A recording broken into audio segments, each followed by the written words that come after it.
आज Doubtnut app download करें।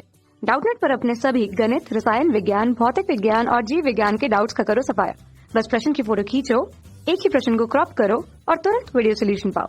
अभी डाउनलोड करें। हेलो दोस्तों, तो इस प्रश्न में हमें दिया गया यदि एन ए बराबर है 3, एन बी बराबर है 6 और ए उपसमुच्चय है बी का तथा ए यूनियन बी में अवयवों की संख्या है। तो देखिए इस प्रश्न में हमें क्या दिया गया है, इस प्रश्न में हमें एन ए दिया गया है। तो एन ए यहाँ पर क्या है, एन है ए में अवयवों की संख्या। एन हमारा दर्शाता है अवयवों की संख्या को, ठीक है। तो ए में अवयवों की संख्या कितनी दी गई है, 3। एन बी यानी कि बी में अवयवों की संख्या हमें दी गई है 6 और एक स्थिति दे दी गई है कि ए हमारा उपसमुच्चय है बी का, ठीक है।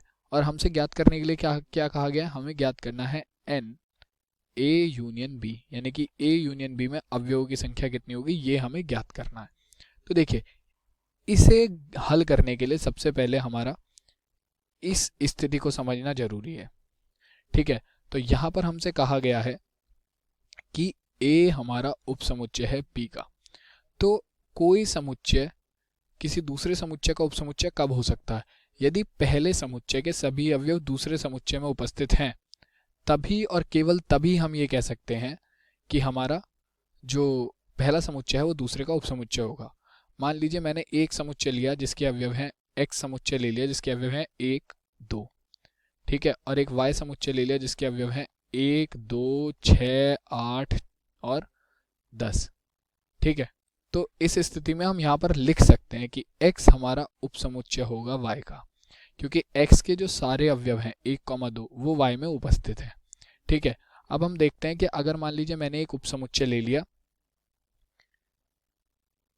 d बराबर एक उपसमुच्चय है हमारा, एक समुच्चय हमारा, इसके अवयव हैं 2, 6, ठीक है, और एक उपसमुच्चय ले लिया मैंने b जिसके अवयव हैं हमारे 3, 6 और 9, ठीक है। तो अब देखिए इस स्थिति में हमारे पास क्या है, 6 तो हमारे पास दोनों में उपस्थित है, लेकिन 2 हमारा जो है पहले समुच्चय का 2 वो हमारा बी में उपस्थित नहीं है। तो यहाँ पर हम लिखेंगे कि डी हमारा उपसमुच्चय नहीं है बी का। तो इस स्थिति में आप ये कहेंगे कि डी हमारा उपसमुच्चय नहीं है बी का, क्योंकि डी का एक अवयव ऐसा है जो कि बी में उपस्थित नहीं है। तो अगर कोई भी अवयव ऐसा होता है जो किसी दूसरे समुच्चय में उपस्थित ना हो, तो सीधा सीधा हम उस स्थिति में कह सकते हैं कि हमारा पहला समुच्चय दूसरे का उपसमुच्चय नहीं है, ठीक है। तो अब देखिए इस प्रश्न में हमें क्या दिया गया है, इस प्रश्न में हमसे कह दिया गया है कि एन ए, यहाँ पर हमें एन ए 3 दिया गया है, ए हमारा बी का उपसमुच्चय है, ठीक है, ये हमसे कहा गया है। तो इसका मतलब क्या है कि ए के सभी अवयव बी में उपस्थित होंगे, ठीक है, ए के सभी अवयव बी में उपस्थित होंगे। और जब हम ए यूनियन बी निकालते हैं तो ए यूनियन बी में हम क्या लेते हैं, सभी अवयव लेते हैं, ए के भी सभी अवयव और बी के भी सभी अवयव, ठीक है, लेकिन एक अवयव की आवृत्ति एक बार होती है। तो आप देखिए इस प्रश्न में हमसे कह दिया गया है कि ए बी का उपसमुच्चय है, यानी कि हमारे ए के जो सारे अवयव हैं वो बी में उपस्थित हैं पहले से ही, ठीक है। तो जब हम ए यूनियन बी लेंगे तो पहला अवयव तो हमारे ए के सारे अवयव आ जाएंगे और बी के वो अवयव आ जाएंगे जो हमने ए में पहले ले लिए हैं, उन्हें छोड़ के जो बचे हुए अवयव हैं वो सारे आ जाएंगे, ठीक है। जैसे कि अब मैं आपको यहाँ पर समझाता हूँ एक उदाहरण की सहायता से। यही वाला उदाहरण हम ले लेते हैं, ये वाला उदाहरण है, ठीक है ना, यही ले लेते हैं कि x बराबर हमें दिया गया है, या फिर रुकिए हम a से ही एक उदाहरण लेते हैं कि a बराबर एक समुच्चय है, a में हमें कितने संख्या दी गई है अवयवों की, 3।